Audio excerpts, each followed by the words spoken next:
नंगौ दायो बे समाव आं दङ उदालगुरि डिस्ट्रिक्टनि सिङाव थानाय नैबे उदालगुरि टाउनावहाय नुनो मोनदों दायो नोंथांमोना बे केमेरानि पार्सननि गेजेरजों दायो बे समाव जोङो दायो बिथां अबिनाश दैमारि दिनै बिथांखौ बयबो मिथियो बिथां दिनै पपुलार दिनै मारै पपुलार होननानै बुङोब्ला दिनै बिथाङा उदालगुरि डिस्ट्रिक्टनि सासे फार्मार कअपारेटिभ ससाइटिनि आफादगिरि दिनै आफादगिरि जानानै बिथाङा नट अनलि दि फार्मार कअपारेटिभआव थायो बिथाङा गोबां पलिटिक्स एंगेलावबो ओंखारबाय थादों आरो बिथाङा गावनि जिखिनि गोसोनि बाथ्रा दिनै फोरमायनो सानदों दिनै बिथाङा मबे पार्टिनि जानानै दिनै बिथाङा माखासे अबजेक्सन बा माखासे बाथ्रा बुंनो थाखाय बिथाङा दिनै थाम थिम जोंनि गेजेराव फैदों स' नंगौ दिनै आं नोंथांखौ फार्स्टलि जोंनि नैबे आर'नाइ खौरां चेनेलाव आं नोंथांखौ बरायना लाग्रोयो मा बुंनो थार बे समाव आङो बे नोंथांमोनखौ बरायो आंखौ सोंफैनायनि थाखाय आंथ' आरो जाम्बा जुम्बिसो आबादारिसो नङा होमबा थेवबोल' नोंसोर हायदों मानि थाखाय हायदों आंबो बारा मिथिया दै दा एक्सुवेलि आं आबादारिसो आङो आंनि आन्दारावहाय गासै 37 फार्मार प्रडिउसार कम्पानि दङ एफपिसि बुङो जायखौ आं बिनिनो दायो आफादगिरि उदालगुरि डिस्ट्रिक्टनि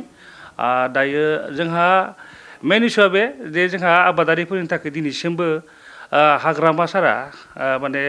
क्रप इन्सुरेन्सनि सोमोन्दै बुङाखै नै दा फैबाय थानाय अखानि गेजेरावहाय जोंहा गोबां लस जादों जेरैहाय थाइबें होन वाटारमेलन होन लाव होन जेबो भेलुएबल क्रप्स बेफोर दिनै जोंहा इन्सुरेन्स गैया बिनि थाखाय जोङो माने हाग्रामा दानि सरकार बे सरकारखौ जों बेखौ लुबैदों जे जोंनो आबादारिनि फारसे इन्सुरेन्स क्रप नांगौ आरो नङाबा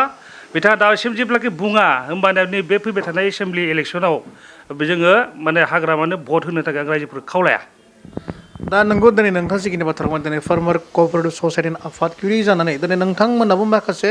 राइट हेन्ड होनना बुंनांगोन दिनै नोंथांमोना गोबां बेबायदि फार्मार सेलफोर गोबां बिदिनो आबादारिफोर दङ नङा होनब्ला दा आबादारि होनोब्ला गासैबो फार्मार गासैबो दिनै जिखिनि दिनै खस्थ' खालामनायनि गेजेरजोंहाय दिनै खेथि बायदि खालामनानै जाग्रा दिनै नोंथांमोना दाबि खालामदों हाग्रामा सरकारनिफ्राय माखासे मोननो थाखाय जिखिनि मोननो गोनां क्राइटेरिया फार्मारनि थाखाय फैनो गोनांफोरखौ माखासे बे बुस्थु बायदि स्किमफोरखौ मोननो थाखाय नोंथाङा खावलायदों नङा होमबा अब्ला दिनै नोंथाङा थानाय समाव प्रमदनि सरकार गोबां मोननो हादों नामा नोंथाङा थानायफोराव जोंथ' थांनाय समावथ' एपिएससिफोर फार्मार प्रडिउसार कम्पानिफोरा जोङो 2 लाख करि जों मोननो हादोंमोन बेनि थाखाय जोङो दायो जितु इउपिएल सरकार प्रमद सरकार सारखौ जों हामबाय होनदों आरो दा खोनानो मोनदों जों दाखालि इउपिपिएल हान्जानिफ्राय जों रायज्लायदोंमोन जे एबार इस्तिहारावहाय माने गेरान्टि लादों जे जोंनि प्रमद बर' सारा जे बे फैबाय थानाय देरहाखांनायनि उनावहाय आसाम एसेम्ब्लियाव उद्दफन खालामगोन जे जोंनि आबादारिफोरनि इन्सुरेन्सनि थाखाय बिथाङा रायज्लायगोन जे साइकेलाबो जुदि इस्यु थायोब्ला बाइकआबो इस्यु थायोब्ला जोंहा मानो थाया बेनिखायनो थोंजोङै जुदिहाय बे साननैसोनि गेजेराव हाग्रामा सारनि जितु माबाया बिपिएफ सरकारा जुदि आबादारिनि थाखाय जुदि गेरान्टि जुदि लायाबा जेरै एसटि लागेना ना माटि पट्टा लागायना होननानै बेसेबां गेरान्टि लादों मोनबा गेरान्टि लादों जुदि जोंनि आबादारिनि थाखाय बिथाङा गेरान्टि लायाब्ला खिन्थु दिगदार दं जों बेखौ गथाय रायजोनि आबादारिफोरखौ जों खावलायगोन जे एबाराव हाग्रामानि भट होनाङा होननानै जों बुंगोन नाथाय नोंथां जि समस्यायाव जिरायदों नोंथाङा जि समस्यायाव थादों नोंथांनि समस्यायाव दिनै डिपिउटि चिफ दङ जाय बिथाङा दिनै डिपार्टमेन्ट अफ दि एग्रिकालचार सेक्टरनि मोनदों नङा होमब्ला रिहन दैमारि बिथाङा दिनै नोंथांनि समस्यायाव दं बाट बिथाङा दिनै बिटिसिनि अब्ला दिनै नोंथांनि उसुं गुदियावनो दङ अब्ला मा दिनै नोंथांमोना बेनि थाखाय जेबो सोमोन्दो रायज्लायफेराखै नामा आंथ' बाहाय आंहा बिदों हुत्रबो गैया बित्रबो गैया जेबो गैया जिखुनु आं जितु नुदों दा बिथाङा आबादारिनि सासे इएम जाहैबाय डिपुटि चिफ आरो इएम खिन्थु बिथाङा दिनैसिम गावबो आबादारि दिनैसिमबो बे 10-20 बोसोर सासे मन्त्रि 10 बोसोर मन्त्रि 10 बोसोर एमएलए जाबोबाय दिनैसिमबो आसाम एसेम्ब्लियावहाय बिथाङा खनसेबो आबादारिनि इन्सुरेन्सनि थाखाय बिथाङा रायलायाखै दिनैसिमबो बुङाखै आं दाबो बुङो रिहन सारखौ दाबो बुङो जे नोंथाङा दाबो समाय दङ आसाम एसेम्ब्लियाव रायलायगोन होननानै गेरान्टि ला आरो गेरान्टि बिदि लानांगौ जोङो आबादारिनि क्रप इन्सुरेन्सनि थाखाय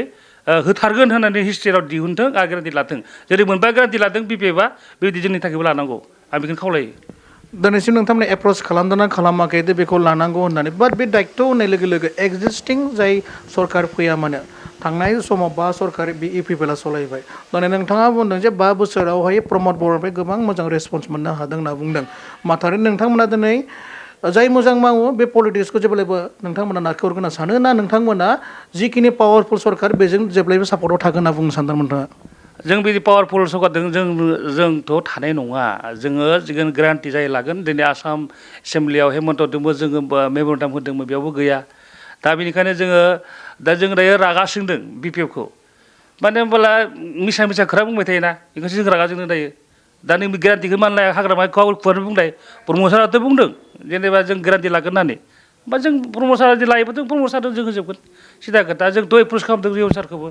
दिनै बिथाङा जेबोखौनो बुङाबा जों मा बुंनो नाथाय ससियेल मिडियानि गेजेरजों नोंथांखौ बुंबाय थादों जे बिथाङा मोनसे फार्मार क'अपारेटिभ ससाइटिनि दिनै बिथाङा आफादगिरि जानांगौ बिथांनि सेल्फ डिफेन्स सेल्फ थिंकिंआ बेना अनलि वान साइडेड बि पि एल खौल' बिथाङा मोजां मोनो बा सानसे समाव नोंथाङाबो जे बि पि एफ निफ्रायनो फैदों होननानै नोंथांखौ गोबां बुङो बे बाथ्राया सैथो नामा BPF आंहा बिबानबो गैया आंहालाय मा बिबान दोङोसै ना UPL आव बिबान दोङो ना मा दोङो जेखौ जाया समाजनि थाखाय मोजां खामानि मावगोन जों बिनिसो सापर्ट खालामगोन बेनिखायनो नुदों दाथ' रियन सारनि जिथु जों लुबैदोंमोन रियन सारा MLA गेलेनायखौ जों बारा लुबैयाखैमोन माबा MLA गेलेनायखौ लुबैयाखैमोन बिथाङा डिपुटि चिफआव थानांगौमोन डिपुटि चिफआवनो जोंनि समाजनि खामानि मावनांगौमोन जों बेखौसो लुबैनायमोन खिन्थु दिनै जे नुनो मोन्दों मोननै बिबान लानाय लोगो लोगोनो बहुद प्रब्लेम जायो जोंनि आवगायनि जिथु गोबिन्द सार बेयाव समावबो जों बहुद प्रब्लेम मोन्दों जों लोगो हमनो हायाखै बेबायदिनो जागोन बेखौ जोङो उदालगुरि बाखिफ्रा नुखादों थारमाने बेनिखायनो आङो हायोबा रियन सारखौ खावलायगोनसो नोङो बारा जुजियालाफानो दिपेन बर'खौ जाहाथे हरथों आं बेखौसो हास्थायो बेखौ नाथाय बयबो माने गाद्रि होननायनि बुस्थुखौहाय दिनै रावबो बबे इजि एगारनो गोसो जाया बयबो मोनसे स्टेप बाय स्टेप आवगायबोनो सानो जेब्लायबो मानसिया गोजौआव थांनो सानो माब्लाबो गाहायाव थानो गोसो जाया दा थिग बेबायदिनो दिनै नोंथाङा बुंदों थांनाय प्रमद बर' सरकारनि थानाय समाव नोंथांमोननि समस्ति भैरबकुंद समस्तियाव सेम दा जेरै BPF सरकार एक्जिस्टिं दं दिनै डिपुटि चिफ थांनाय BPL सरकारावबो existing deputy chief Gobinda Chandra Basumatary दङमोन दिनै थांनाय बाराव बिथाङा गोबां खामानि मावदों होनना बुंदों बाट बिथांनि फेलियारा मामोन जे बिथाङा दिनै बेबायदि दिनै स्टेजाव फैनानै इनिशियेल स्टेजाव जेननो गोनां जाबाय मामोन बेनि प्रब्लेमा गोबिन्द साराथ' खामानि मावाखै बुंनो हाया खामानि मावाखै बुंथाव बुंनो हाया ओरैबायदि मावदों गामि सामावथ' बिराद मोजां मावदों माथ्र बेहा रावबो मावाखै बुंनो हाया बिनि जिथु मावनाय दांनाया गासै बाख्नायथाव मोनसे खोथाया बेल' जोंनि बुंनांगौआ बेल' जेनेबा सारा मोननै बिबान लानानै मानसिफोरखौ लोगो हमनो हायासै बेल'सो बिनि गिदिर माने माबाया डिमेरिटआ आरोखि ना आरो जेनेबा दुखिया दुथुरफ्रा फैयो लोगो हमनो फैयो बहुद गोबाव नेनाङो बिदिखौ जोङो नुनो मोन्दों बेनिखायनो उदालगुरि बाखिफोरा गिजोबखाबाय आरो मोनसे खोथा आं पलिटिकेल पार्टिखौ जायफोर पलिटिकेलफोरा आं बेखौसो बुंनो लुबैयो माने गेलेनानै गेलेबाय थानो लुबैयो मा होनो आं हमनोनो हायाखै दा नों दिपेनासो सेंग्रा मानसि होननायाव जोंहा मा गोदो खोथा दङ दा बेराफारसे जों नुनो मोनबाय थायो दा नै एकदम माने खालि बोरायल' नांगौ आरो ना सासेनो गेलेबाय थानो लुबैयो जलफोरनो जों चान्स होआ सेंग्राफोरनो चान्स होआ बेखौ आं एसे उसुबिदा नुबाय थादों माने बेनिखायनो UPLनियानो जा बा BPFनियानो जा माने दंफां बोरायफोरा मानो गेलेबाय थायो दंफां बिलाइ बोरायफोरा बिलाइ गोरलैखौ लाबोलाय बिलाइ गोरलै लाबोलाय मोनसे जुस थायोलै दा नोंथाङा मोनसे खोथा बुंदों दिनै थिग मोनसे मोजां ससियेल मिडियानि गेजेरजों फोरमायबाय जे गोबां दिनै मोनसे राफुनाय बुस्थु बा मोनसे दिनै इनिशियेल स्टेजजों हायो समजों लोगोसे गोरोबलांनांगौ होनना बुंदों थिग बेबायदिनो दंफां बोराय माने बे इनिशियेल स्टेज थांबाय बे रालांखाबाय रालांबाय अब्ला दिनै बुङो दिनै बिथांमोना पलिटिकेल एंगेलाव जों सिनियर हिसाबै जोंहा गोबां एक्सपिरियेन्स दं होनना बुङो मा दिनै सिनियर सिटिजेन हिसाबै बा सिनियर एक्सपिरियेन्स हल्डार थानाय हिसाबै बिथांमोनावनो आवगायलांनो हागोन नामा दानि इनिशियेल स्टेजनि बे लाइमोन बा दानि स्टेजनि रोंखा राखाफ्रा बेबायदि BTC ओनसोलखौ सालायनो हानाय गोहोम बा बेफोरबायदि पावार गैया नामा जों जाम्बा नामा जोंहा रोंगौथि गैया नामा बा बिसोरल' रोंगौथि नामा जेसेबांनो बोराय जालांगोन बिनि साननाय हनाया खमि जालांसायो आरो रागा बारा जायो नोंनो मोनसे नाय जेनेबा नोंहानो आफा दोङो बाबा दोङो गैया होमबा बुंनाय लोगो लोगो फंसे बाथ्रा बुंनो हाया जिबायदि रागा जोङो रायलाबायो बेबायदिसो जाहैगोन जे सेंग्रा मानसिया मोनसे स्टेबिलिटि थायो मावनो मोनसे जुस थायो बेनिखायनो आं सानो BPFआनो जा UPLआनो जा माने बोराय मानसिफोरखौ एसे रेस्ट लानांगौ आंनो आजिरा लानांगौ दिनै गोबिन्दआ दिनै आजिरा लाबाय दिनै उरखावा आजिरा लाबाय बिदि लानांगौ सासे मानसियानो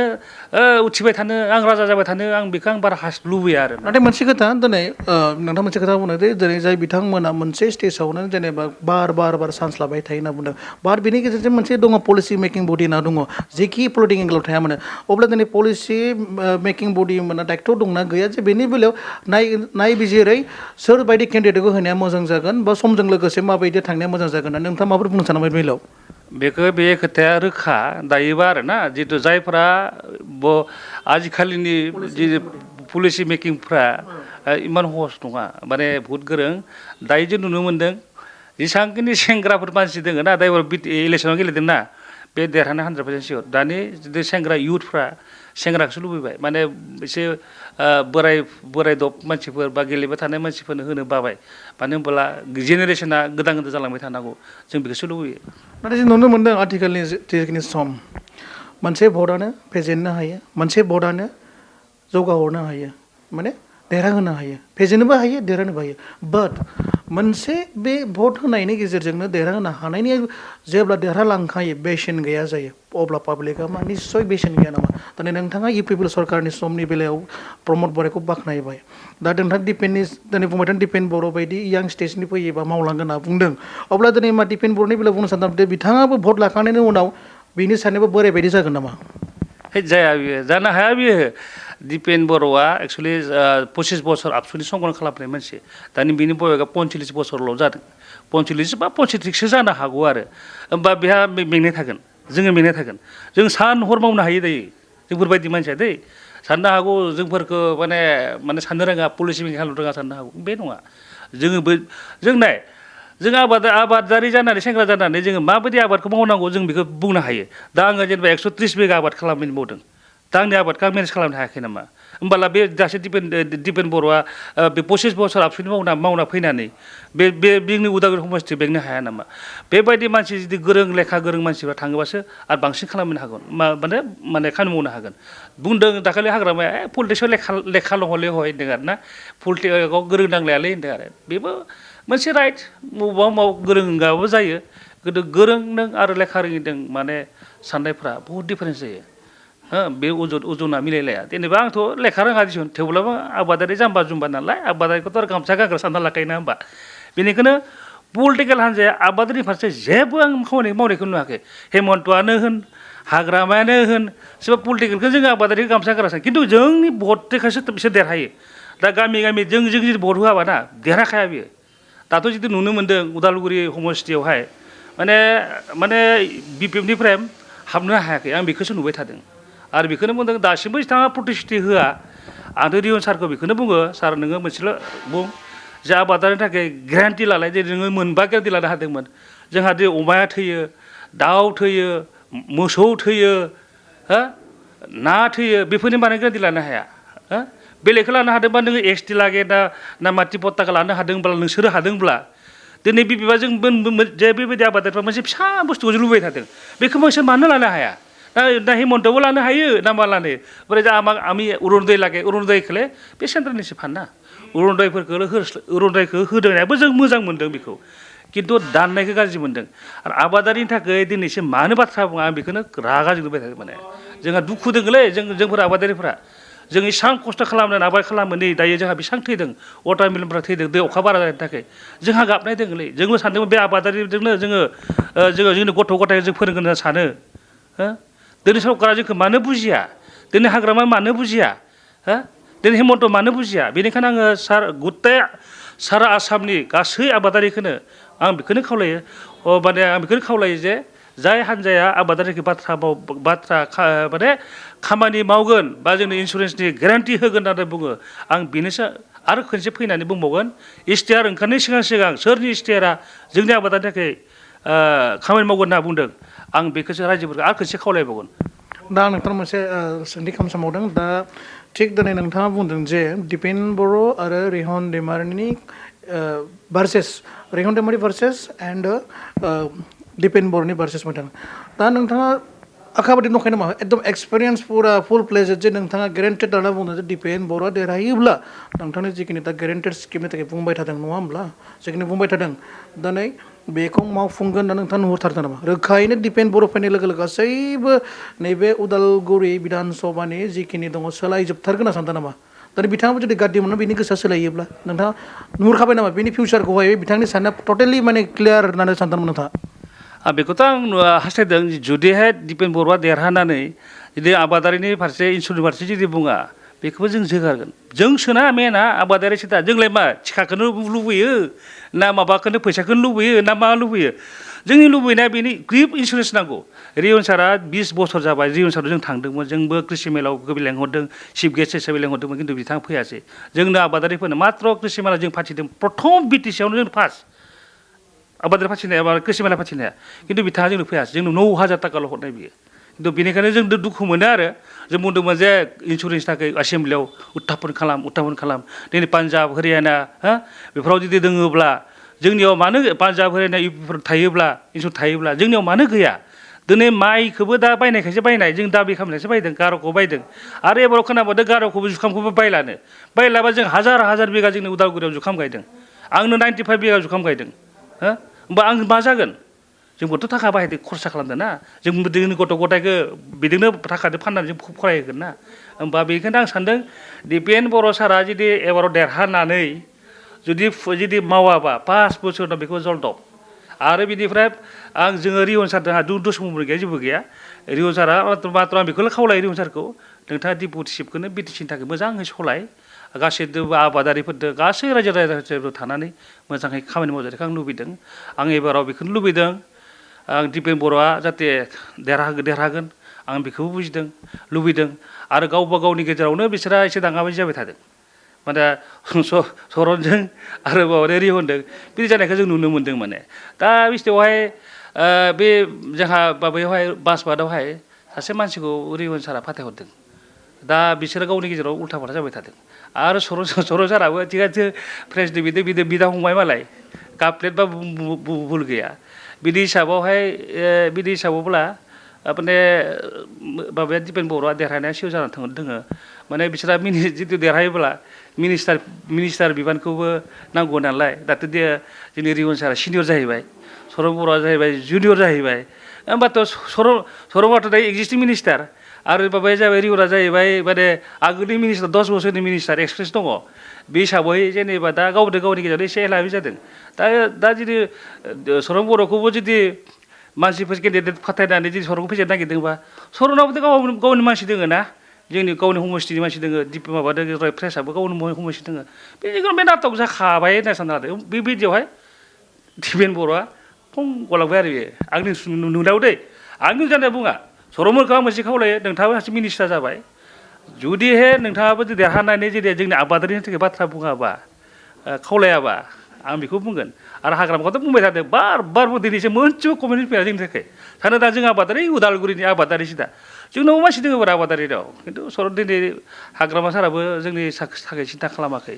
जोङो मोनसेल' जोंनि दाबिया बेल' जोंनि क्रप इन्सुरेन्सआ जोंनो नांगौ बास अमा मोसौ बिदिनो गासैबो जेसेबांखिनि भेटेनारि डिपार्टमेन्टआनो होन जिखुनु आरो ना जिखुनु नांगौ बा जोङो खोब गोजोननाय मोनगोन आरो नंगौ जों दिनै गोबां बाथ्रा जों दिनै बिथांनि बे अबिनाश दैमारि जाय बिथाङा दिनै उदालगुरि डिस्ट्रिक्टनि दिनै फार्मार क'अपारेटिभ ससाइटिनि दिनै आफादगिरि दिनै बिथांनिफ्राय जों गोबां दिनै बाथ्रा मिथिबाय जे दिनै बिथांनि जिखिनि गोसोनि दुखु दिनै बिथांनि दुखुआ पार्सनेलि बा प्रफेसनेलिबो होनना जों बुंनांगोन मानो होनबा बिथांनि जिखिनि सिन्था धारना पलिटिक्सनि सिन्था धारना नङा बिथांनिया मेनलि जाहैबाय दिनै बिटिसि ओनसोलाव जिखिनि दैदेनगिरिफोर दङ गोजौ थाखोनि जायखिनि सलायबाय थादों बिटिसि ओनसोलखौ दिनै थांनाय 5 बोसोर प्रमद बर' सरकार सलायबाय दायो आरो एक्जिस्टिं दिनै हाग्रामा महिलारि सरकार सलायबाय थादों दिनै बिथांमोननि जिखिनि जेरै